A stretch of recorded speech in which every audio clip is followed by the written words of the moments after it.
1971 की भारत पाकिस्तान युद्ध के बाद कई बार सैन्य संघर्ष होता रहा, लेकिन पाकिस्तान अपनी हरकतों से बाज नहीं आया। शांतिपूर्ण वार्ता के बाद भी उसने अपने सैनिक और अर्धसैनिक बलों को छिपाकर हिंदुस्तान में घुसपैठ करने के लिए भेज दिया, जिसके बाद भारत में भी पाकिस्तान को मुंह तोड़ जवाब दिया और अपने वतन को अपने कब्जे में ही बनाए रखा।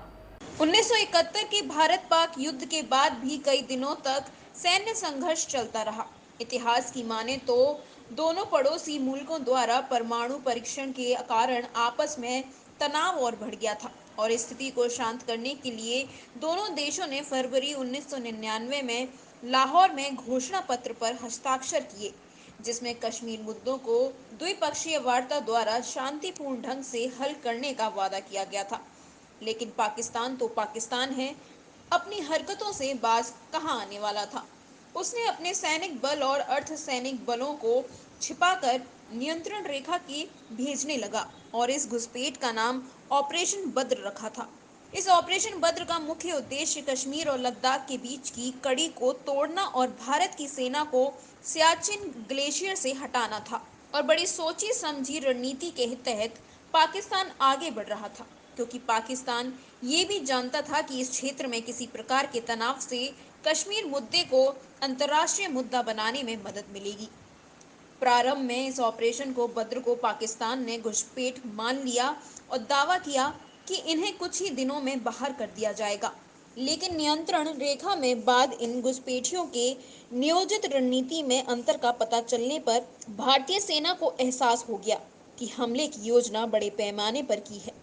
इसके बाद भारत सरकार ने ऑपरेशन विजय नाम से 2 लाख सैनिकों को भेजा। यह युद्ध आधारिक रूप से 26 जुलाई 1999 में समाप्त हुआ। इस युद्ध के दौरान 550 सैनिकों ने अपने जीवन का बलिदान दिया और 1400 के करीब सैनिक घायल हुए थे। आज आप और हम अपने भारतीय वीर जवानों को कोटि-कोटि नमन करते हैं, जो देश की सीमा पर रहकर हमेशा हमारी रक्षा करते हैं। सबसे पहले मैं सभी सम्मानित देशवासियों को कारगिल जो विजय हमारे आज के दिन प्राप्त हुई थी उसकी हार्दिक बधाई देता हूं। और बाकी जो कुर्बानियां देनी है वो हमारा एक हिस्सा होता है सैनिक का, वो हम देते हैं और पूरा देश उनको याद करता है, अच्छा लगता है। तो कारगिल दिवस जो है आज हम मनाते हैं, धूमधाम से सब जगह मनाया जा रहा है। जैसे आप ही लोग मुझसे बात कर रहे हैं, मुझे खुद को गर्व हो रहा है।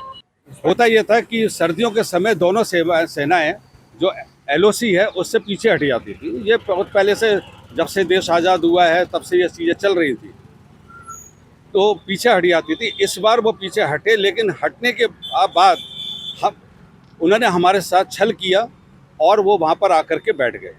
जब बैठ गए, हमें बाद में पता लगा कि वहाँ पे बैठ गए।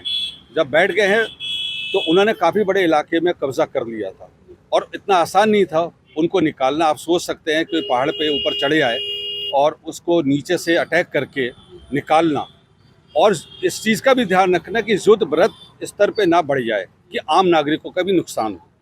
प्रातः दर्पण न्यूज के लिए आगरा से राजा सूर्यवंशी की रिपोर्ट। आगरा के सर्वाधिक सबसे लोकप्रिय चैनल प्रातः दर्पण न्यूज चैनल के YouTube चैनल को सब्सक्राइब करें और हाँ, बेल आइकन दबाना ना भूलें। चैनल के Facebook, Twitter, Instagram पेज को भी फॉलो करें।